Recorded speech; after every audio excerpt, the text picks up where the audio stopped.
Alright, welcome everyone, we're Semblance of Sanity. I'm Caleb. I'm Jacob. And we're here for JoJo's Bizarre Adventure, Part 6, Episode 10. Alright, last episode, that was a baseball! That was a baseball, and we saw Father Pucci being, well, awful.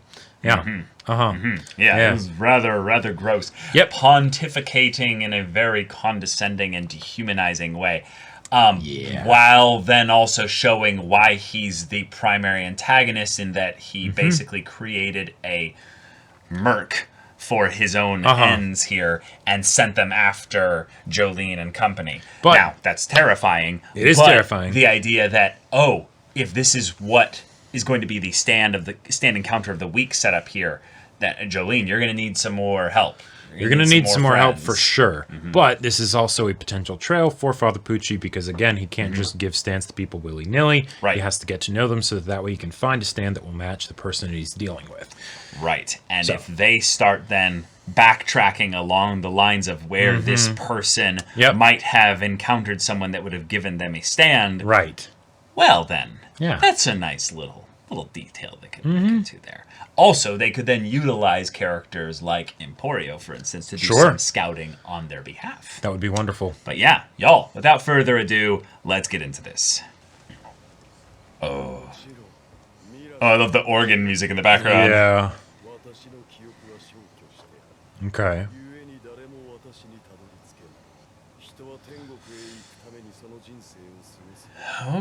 Okay.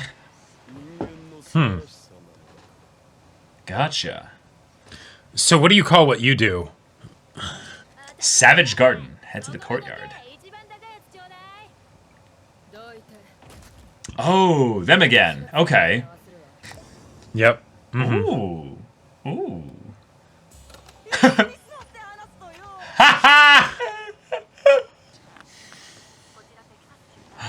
Okay. All right. Yeah. Yep. Please hold. Oh shit. Shit. Okay. All right. Gotcha. Okay.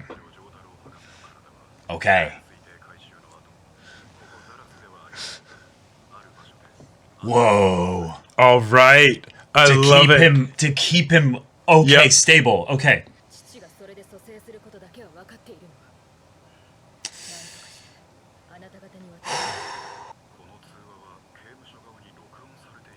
It's a good question. I don't have any choice, though. Yeah. Right. The amount of time that we'll be in touch, basically, rather than giving details. Right. Could they airdrop something? Like with a drone throws or it something? like a frisbee really high and... Oh! 20 minutes? Holy shit! Oh, wait. I don't trust this now. Yeah. Okay.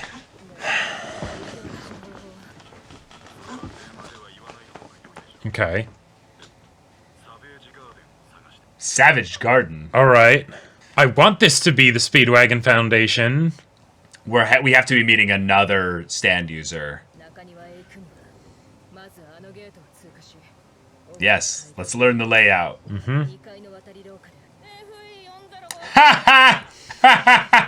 course it's her again. Yeah. All right. Okay, money will get you through some doors, but... Oh, Emporio. Do not touch the ball? Wait. Whoa! What? Whoa! What? Oh my god. He's been forming his own squad, okay. This is so cool. I love it. The underground. I have somewhere I need to be, though, by the end of the episode,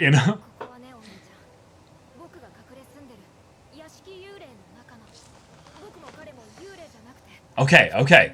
Cool. Okay.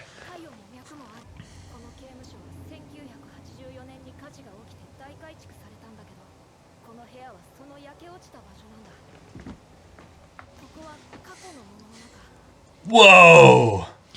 Okay.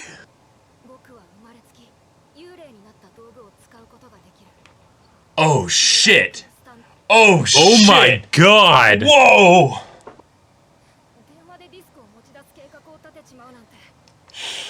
Oh shit!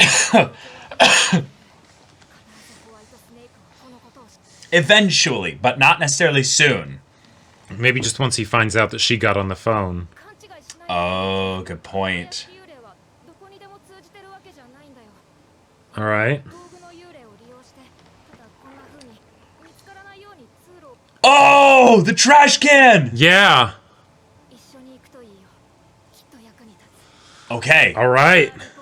Weather report. Okay. I love it. Oh. Oh. Oh. Was his disc taken? Yeah, his disc was taken, yeah. Disco to disco.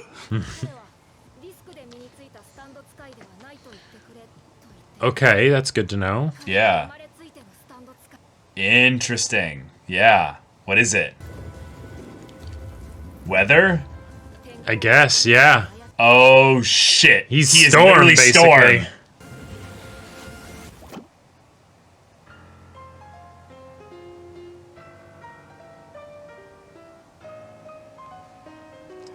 Oh my god! That's some fine-tuned control. Yeah! Holy shit. Oh. Oh shit. Oh shit. That was a distraction. Oh!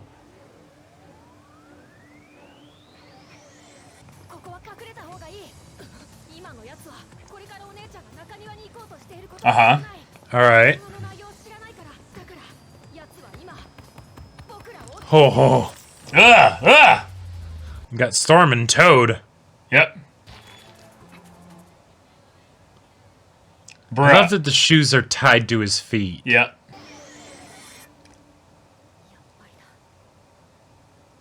No way. Wow. I love it. That is so cool.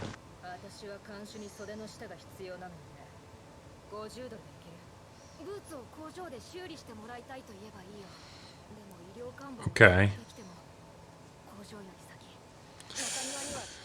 Oh shit. That could be problematic.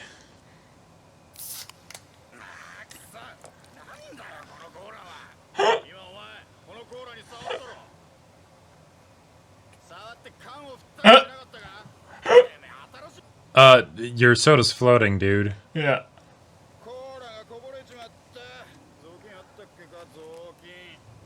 Nice. All right.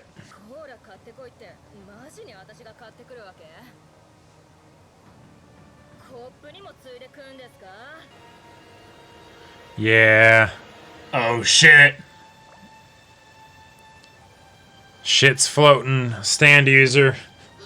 Wait, is this from the little bit of saliva that touched her? Yeah. That's why he's on the ground. Yeah. And like sticking to the ground. Yeah. Crap. Crap. Yep.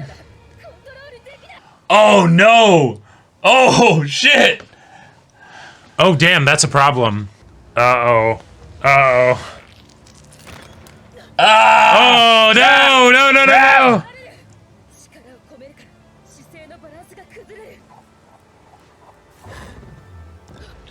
Easy. Wow. Easy.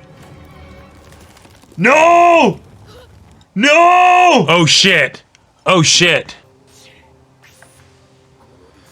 Star Platinum's too strong! That's right. He's like, I won't let you. Crap! And you have to be in the courtyard in 20 minutes. Yep. Oh my god. Oh, that's I love genius. Oh! All right. Here he comes! Hell yeah!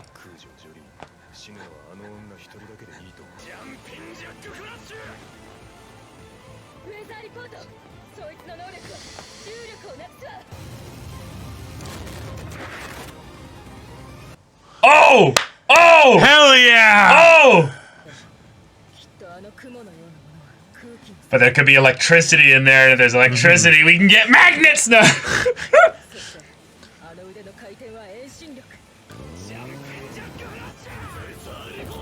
Oh! Whoa! Alright. Wait! Oh, shit! Damn. Okay, that's a problem.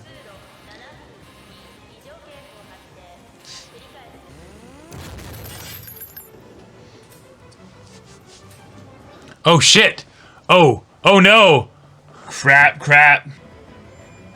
Oh! Wait. We're about to move very quickly. Yeah.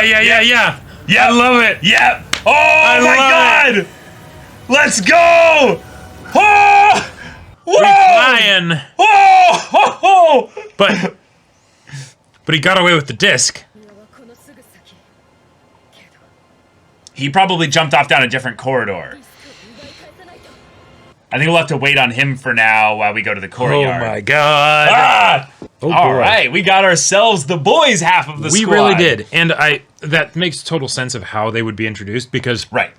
if Jolene is in the women's side of the prison, then of course, she wouldn't get much chance to actually interact with any of the dudes in the prison. Right. So there you go. Emporio has gathered them together. Awesome. With the craziest... Way to go, Emporio. The craziest... Emporio. I would never be able to come up with a stand ability like this. Yeah, I love how... in my lifetime. Well, what? yeah, super creative, but also ridiculously busted. Like, I love how Araki is like, yes, we have people who can make stickers that copy things, but then we also have people who have crazy weather control and can control and bring about the ghosts of objects and shit. Like, I love the idea of that, though. oh yeah, super cool. I create a form of something that died, but is not a living thing. Right. Now, that brings up the idea that, well, because objects in the past have had stands, that brings up the idea that an object could have a soul. It could have a spirit of itself. That, I mean, Morio in some ways kind of took on a form of itself in some ways to expel Yoshikage Kira in some way. So the idea that he's like, Araki's like, oh, so this room was a place in where the prison burnt down all those years ago. And Emporio, through his stand, is able to call up that room.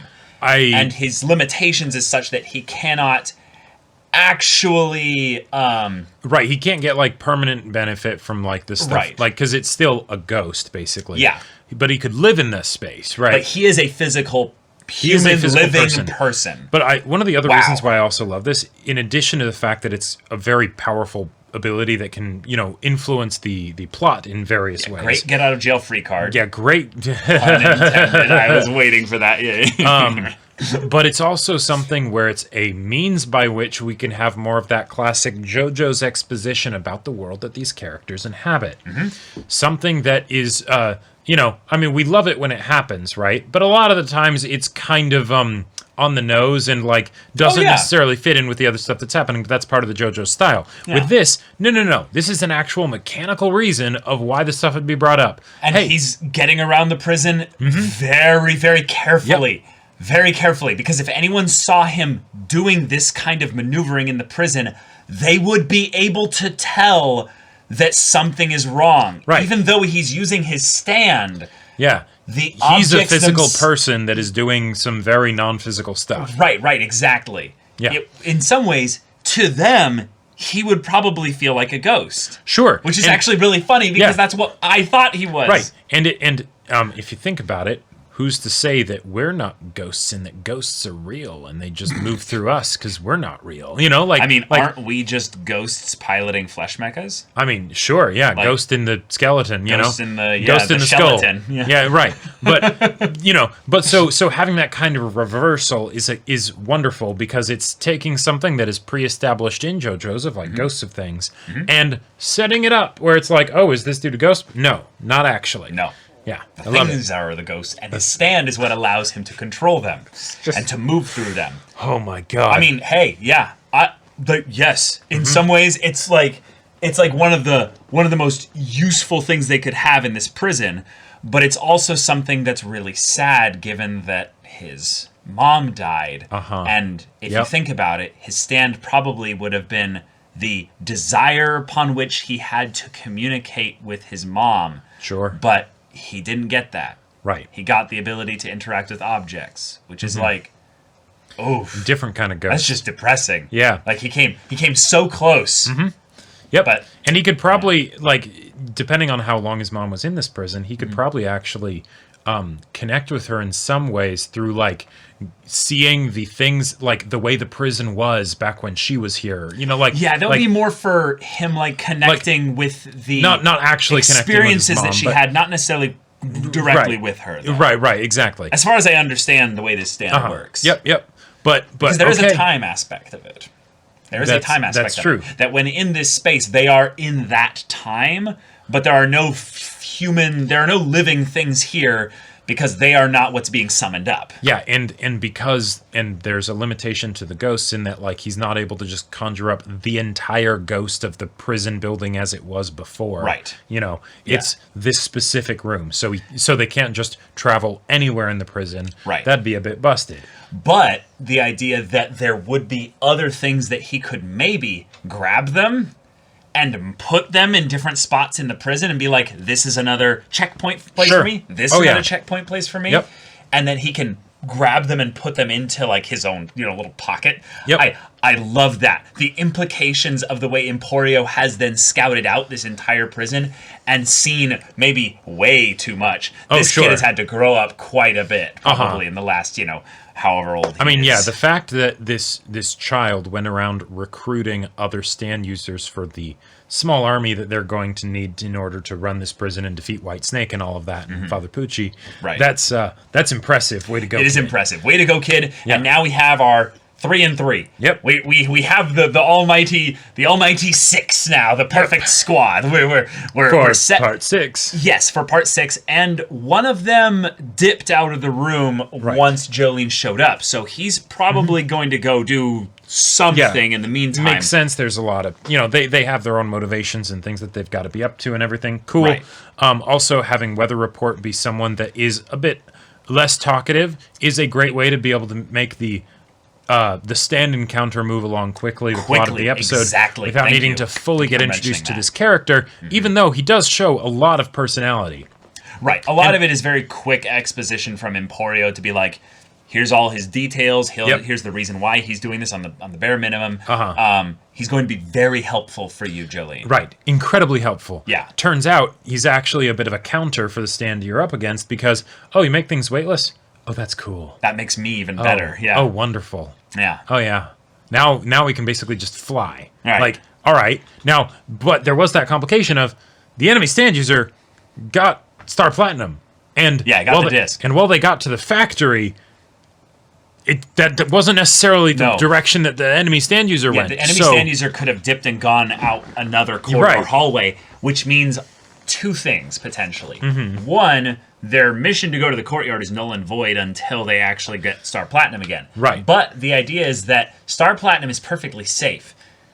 This stand user tried to destroy the disc. And that is not what Pucci... Right, but that is not what Pucci ordered. That's true. Pucci ordered it to be retrieved. Yes. Which means either a couple things. One, there is nothing that can be done to the discs. The discs are an immutable law of the universe. Yep. And this is just a form that they take. In the same way that you couldn't destroy a like a soul of a person. Like the stand is the projection of that. Right. That would be a bit busted if Pucci could do that. Well, maybe Pucci's the only person that could theoretically do maybe that. he can, and he's just the only person who does, and it's his greed that causes him to collect them. Right. But that'd be pretty nasty if all of a sudden I touch you, your disc comes out, I break it, you're done. Yeah. Like, and I feel like it'd be a fun complication if he couldn't actually destroy them. Sure. So then he does have to figure out how to stockpile them, even if he's not going to use them, because otherwise they'll just lie around somewhere. Yeah, I think you're right. I think that based on the stuff that we've shown with his plans and how he's been running this whole setup here, he definitely, I would say, based on this, leans in more in the he probably can't destroy them. Rather than he needs them, because he said specifically these are the ones I don't have any use for. So it's probably right. Like not he could have just been saving them for later until he finds people that do match up with them. But But then they would mention that. Right. Then they would mention that these are the ones that he's saving until they become useful. And rather so than far these are the ones he doesn't have any use for. Right. And so far in JoJo's, we have never had someone that has the "I touch you, you die" stand. Well, Kira was the closest thing to that. Kira was the closest to that, and effectively did that, pretty well. But you could still, theoretically, Kira would have beaten a lot of the other, people in JoJo's. It's just that he got hard countered by Crazy Diamond. But yeah, I'm very curious to see how things go with Pucci and to get more of the personality of him, but then also being able to have the enemies that he sends against them have their own will and stuff, because they are their own people. That was one of the things that felt a bit odd about the stands in part 3, that the stand users that Dio would send after them, is because they were like loyal servants of Dio, right? It was something where anything that they did that was like a mess up or a character flaw or whatever kind of makes it feel like it reflects badly on Dio of why would you rely on these people that aren't dependable. Sure. But in this case, because that's all Pucci has to work with, and he's actually making them into his, slaves of a sort, right? His servants to go out and do his bidding. Right. But it's not a perfect process. Then it makes it more of something where it's impressive and scary that Pucci is able to do this at all, rather than, your subordinates aren't very terrifying, So, Right. Yeah. Now, Pucci's motivations in general feel like they're starting to kind of come a little bit more into a tangible form that we can break down. He very much has a desire to either understand the nature of humans, or even in some ways the nature of life and death, because the stand that he has is, his own manifestation of the desire of his what he who he is, basically. Right. But the ability to then dissect a human being, basically break down have their true selves, what makes them bare. what they are, and compartmentalize it into this easily packaged little thing here, makes him seem really egotistical. Yes. Extremely so. Yeah. Where he's like, yes, you are this disc. This is you. The fucked up thing is that we now see multiple instances now throughout this part what that actually looks like to be on the receiving end of that. And also it kind of makes them animalistic, if you will. Well, it makes them a bit animalistic, but it's also something where we have realized with this that he is capable of altering the discs. That's terrifying. Being able to extract the discs and stuff like that, that's pretty crazy on its own, and use them in different ways. Okay, cool. Yeah. But the fact that he was able to say, no, I wiped memories of myself from what's the previous stand user's name, it's a disc. That's a big deal. That's a very big deal. That means that, if you can wipe memories of yourself, you could wipe memories of other things. Off anything. Like that goes into kind of the Rohan territory of you can turn them into someone completely different, which then explains a bit more. Take it out, do some fuckery to it, put it back in, and now they're just a different person. Right. And that explains then how he's able to get the people to do what he wants. Not exactly, because it's a fine-tuned process. Right, exactly. It's a bit rough around the edges. That disc accidentally. Sure. Yeah. But as far as that, coupled with his whole thing of humans aren't too different from animals and everything, and humans ought to lead a life that leads them to heaven, and that's when they're most beautiful and everything. It's okay, so then would you consider what you're doing now to be, leading a life that leads you towards heaven? Well, that's the thing. I think that's kind of like a form of his motivation in some ways, because like if that's the ultimate goal is heaven, right? Basically, like humans ought to lead a life like that. Yes. He is either trying to bring the world to heaven, basically. That's his ultimate goal is that, well, literally writing his beliefs into other people. Yeah, he's literally brainwashing people to accept his beliefs and his goals. Just and smudge this disc here, write this in there. And what have you. Right. So in that respect, he's a simple religious zealot. Sure. But the idea of him having this ego as well, where he does the judging and all that. Yeah. Doesn't that seem feels in some like ways God complex. doesn't that feel like in some ways that he's lost sight of in some ways what, the true goal of his religion is? He's actually becoming something that would be what he abhors. Right, because the whole thing of like humans being like animals and stuff, if he truly believed that about himself, that would seem like it would lead him into the like ultra pious kind of like oh I'm nothing, all that stuff. And those definitely exist out there in real life and have been portrayed wonderfully in fiction too. Yes. Makes me very much think of the priest guy in later seasons of Game of Thrones, Sure. Yeah. But he does not seem like that. He does not seem like he has that at all. No. Even though the things that he professes would seem like they would lead in that direction. Well, that's the thing. There's the condescension involved there. Yeah. And that's why I think on some level... That's what humans are like, but I'm above them. Well, maybe not yet.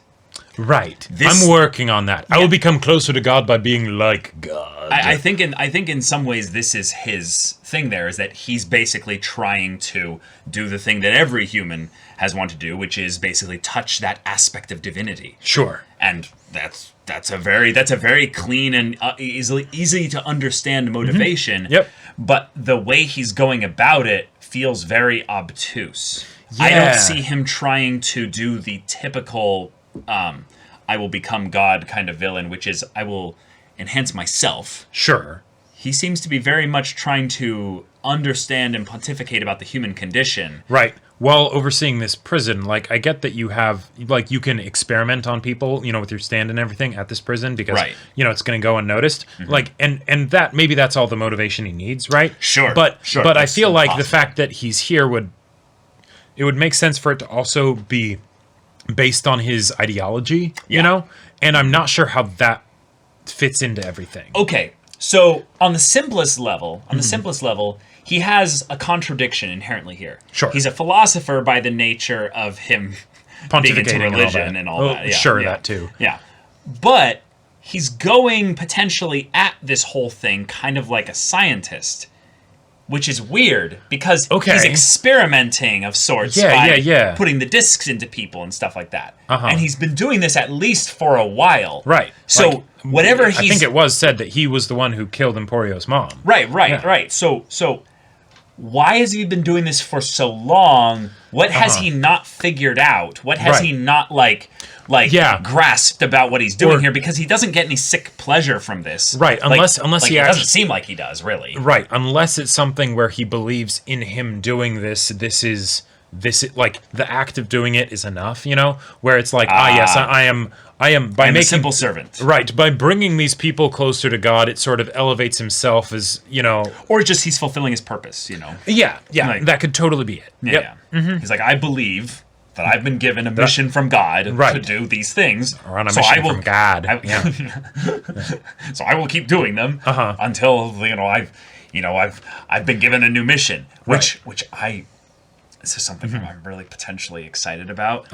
Because as we get more aliens, weird kind of stuff that could be like bigger and stuff like this, the more and more Araki could go full ridiculous. Okay. And we actually have a god in this universe of sorts. That could happen. Because the arrows are an ancient just thing that is kind of a narrative not a dead end. What's the opposite of a dead end? The unending street, basically. Right. It's we have no idea how far back that goes. Well, and I mean the whole concept of God is kind of fun in that regard because it's the point at which you say there was nothing before this, right?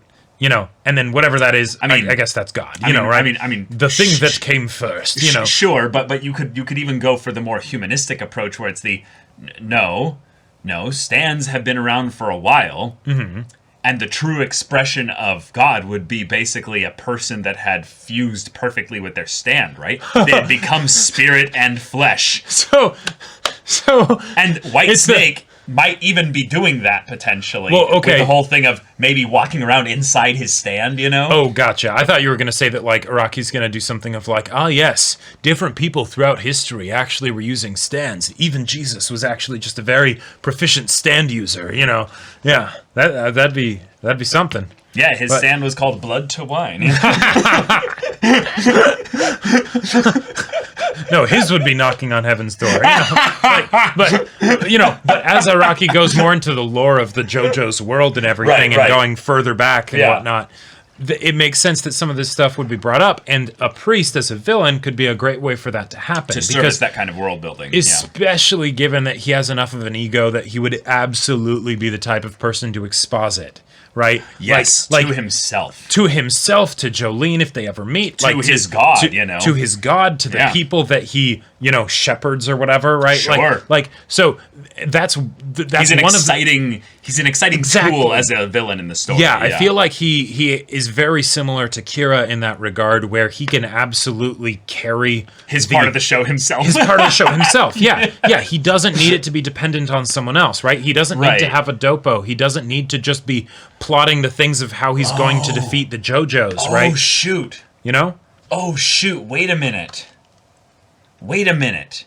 There's a motivation thing that we've not really, connected the dots here with.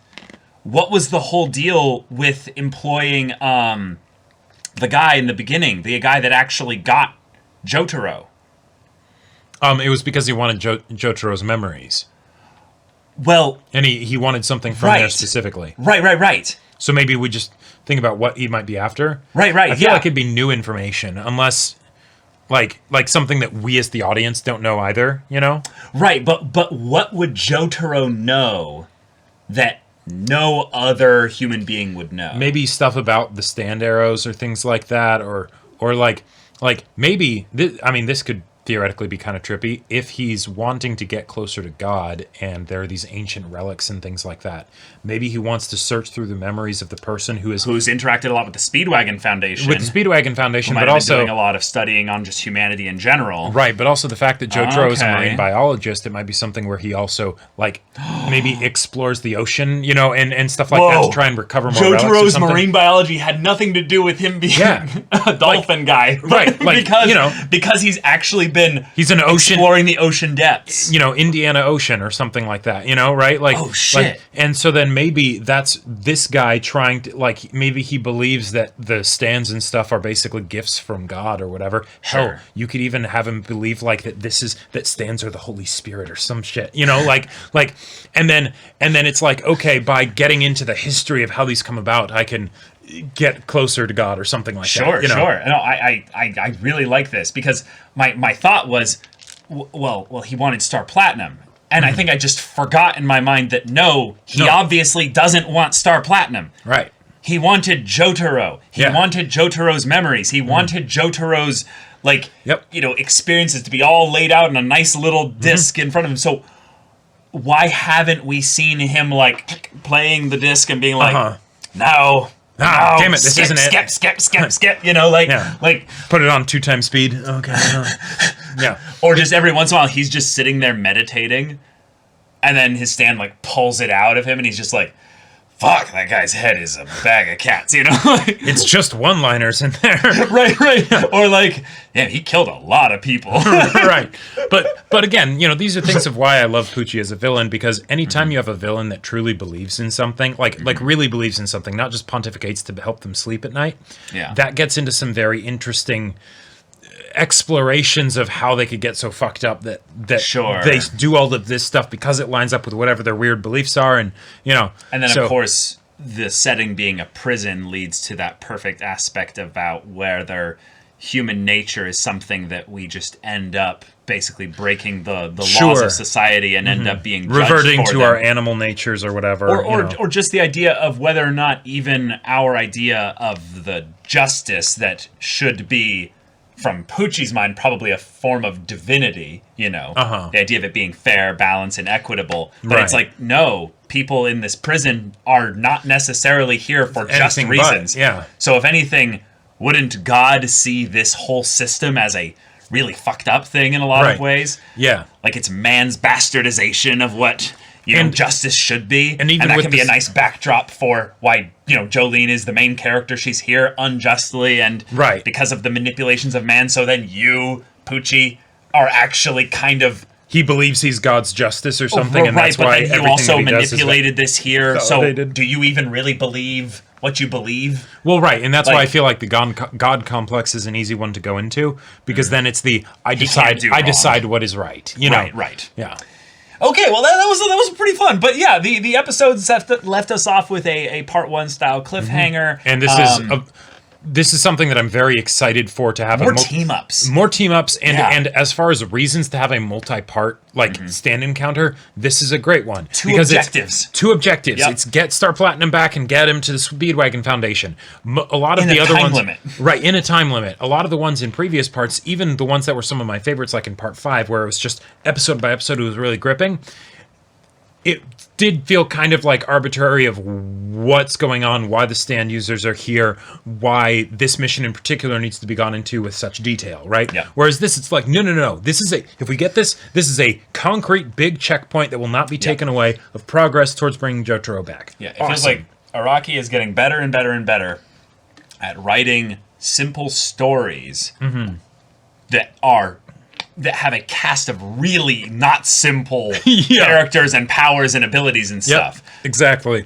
So, Araki, you're on fire. You're just killing it. Keep it up. Amazing. So, yeah, thank you so much for watching this episode's reaction and discussion. If you want to see the next episode's reaction and discussion right now, though, go check out the link in the description below for our Patreon. You can get an early access there. You can watch full-length timer reactions there, and any level of support there gets you access to our Discord, where you can chat with us and the community there about this show, about anime in general, and also be sure to check out our Twitch channel. We stream every weekday. The info's in the description. Yeah, so if any of that interests you, we'll see you there. But until then, we're Semblance of Sanity. I'm Caleb. I'm Jacob. And we'll see you all next time.